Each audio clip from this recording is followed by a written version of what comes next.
नमस्कार. महाराष्ट्र आणि संस्कृती या यूट्यूब चॅनलमध्ये आपले स्वागत आहे. सर्वप्रथम सर्वांना नागपंचमीच्या खूप खूप शुभेच्छा. आज आहे श्रावणातला पहिला शुक्रवार. आज आहे जिवतीपूजन. तसेच आज नागपंचमी देखील आहे. हा योग जणू दुग्ध-शर्करा योगच म्हणायला हवा. आजच्या दिवशी काही भागात लक्ष्मीपूजाही केली जाते. हे पहा, अशा पद्धतीची लक्ष्मीपूजा काही भागांमध्ये करतात. ही पूजा जशी आपण मार्गशीर्ष गुरुवारची पूजा करतो त्या पद्धतीनंच केली जाते. लक्ष्मीला दूध, साखर, चणे, फुटाणे, पुरणपोळीचा नैवेद्य दाखवला जातो. 5 किंवा 7 असे पुरणाचे दिवे केले जातात आणि तुपवात लावली जाते. संध्याकाळी सवाष्णींना बोलवून हळदी कुंकू देऊन त्यांची ओटी भरली जाते. ही पूजा श्रावणातल्या 4ही शुक्रवारी केली जाते.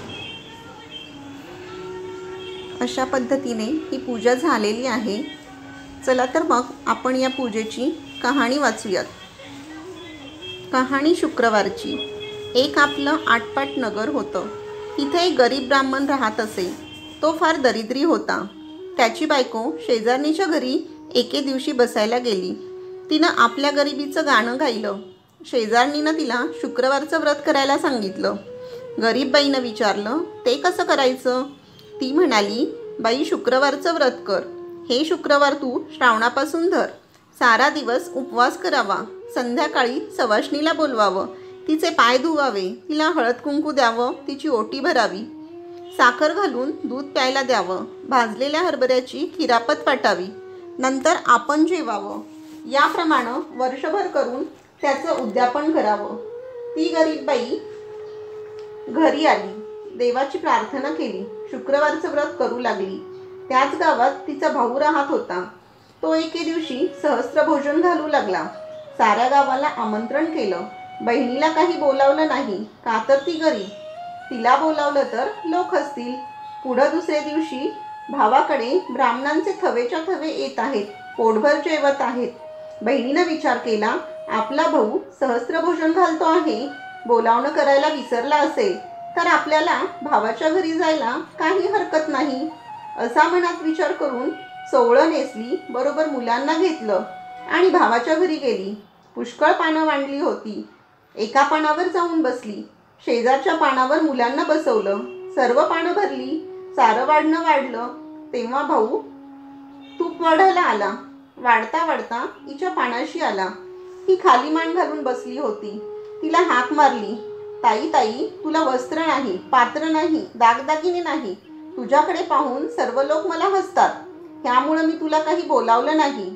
आज तू जेवायला आलीस ती आलीस. आता उद्या काही येऊ नको, असे सांगून पुढं गेला. ही तशीच जेवली. हिरमुसलेलं तोंड केलं. मुलांना घेऊन घरी आली. दुसऱ्या दिवशी मुलं म्हणू लागली, आई आई, मामाकडे जेवायला चल.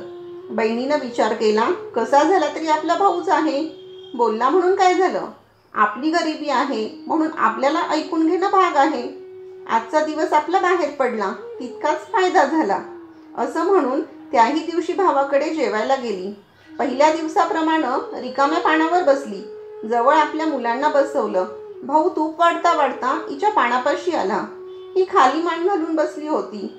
भावानं तिला हाक मारली, ताई ताई, तू भिकारडी तर भिकारडी आणि सांगितलेलं ऐकत नाहीस. जेवायला येऊ नकोस म्हणून काल सांगितलं. आज आपली मी लाजऱ्यासारखी पोरांचं लेंडार घेऊन आलीस. आज आलीस तर आलीस, उद्या आलीस तर हात धरून घालवून देईन. तिनं ते मुकाट्यानं ऐकून घेतलं. तसंच थोडंसं जेवली आणि उठून चालती झाली. पुन्हा तिसऱ्या दिवशी जेवायला गेली. भावानं पाहिलं, हात धरून घालवून दिलं. फार दुःखी झाली. देवीची प्रार्थना केली. सारा दिवस उपवास पडला. देवीला तिची दया आली. दिवसानुदिवस सुखाचे दिवस दाखवू लागली. असं करता करता वर्ष झालं. बाईचं दारिद्र्य गेलं. पुढं एके दिवशी ती शुक्रवारचं उद्यापन करू लागली. भावाला जेवायला बोलवले. भाऊ मनात ओशाळा झाला. बहिणीला म्हणू लागला, ताई ताई, तू उद्या माझ्या घरी जेवायला ये. नाही काही म्हणू नको, घरी काही जेवू नको. उद्या जर तू आली नाहीस तर मी काही तुझ्या घरी येणार नाही. बहिणीनं बरं म्हटलं. भावाच्या मनातलं कारण जाणलं. दुसऱ्या दिवशी लवकर उठली. वेणीफणी केली. दागदागिने लायली. उंची पैठणी नेसली. भावाकडे जेवायला गेली. तो भाऊ वाट पाहतच होता. ताई आली तसं तिचा हात धरला, पाटावर बसवली, पाय धुवायला उनं पाणी दिलं, पाय पुसायला फडकं दिलं. इतक्यात जेवायची पाने मांडली. ताईचं पान आपल्या शेजारी मांडलं. भाऊ जेवायला बसला. ताईनं आपली शालजोडी काढून बसल्या पाठी ठेवली. भाऊ पाहू लागला. मनात कल्पना केली, शालजोडीनं उकडत असेल म्हणून काढली असेल. नंतर ताई आपले दागिने काढू लागली, बसल्या पाठी ठेवू लागली. भावानं विचार केला, जड झाले म्हणून काढीत असेल. नंतर ताईने भात कालविला, मोठाच्या मोठा घास केला. तो उचलून सरीवर ठेवला, भाजी उचलून ठुशीवर ठेवली, लाडू उचलून चिंचपेटीवर ठेवला, जिलेबी उचलून मोत्याच्या पेंड्यावर ठेवली. भावानं विचारलं, ताई ताई हे काय करतेस? ती म्हणाली, मी करते हेच बरोबर आहे. भाऊ, जिला तू जेवायला बोलवलं आहेस तिलाच मी भरवते आहे. भाऊ काही समजेना. त्यानं तिला पुन्हा सांगितलं, अगं ताई तू आता तरी जेव. तिनं सांगितलं, बाबा हे माझं जेवण नाही, ह्या दागिन्यांचं जेवण आहे. माझं जेवण होतं ते मी सहस्त्रभोजनाच्या दिवशी जेवले.